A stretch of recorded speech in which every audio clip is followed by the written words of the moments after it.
చాలా కీలకంగా పనిచేశారు మావోయిస్ట్ పార్టీతో. అగ్రనేత దేవ్జీతో కలిసి ఆయన ఇప్పుడు సరెండర్ బాట పట్టారు.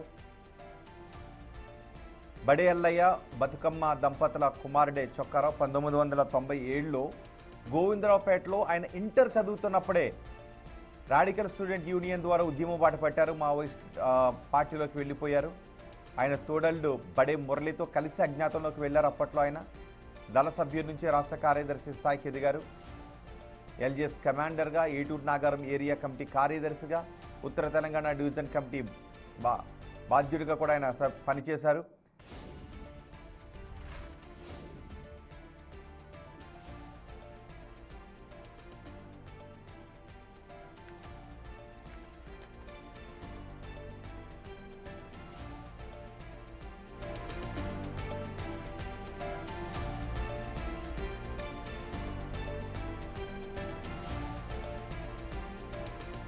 లొంగిపోయిన మావోయిస్టులు మీడియాతో మాట్లాడిన దృశ్యాలు కూడా మనం చూసాం.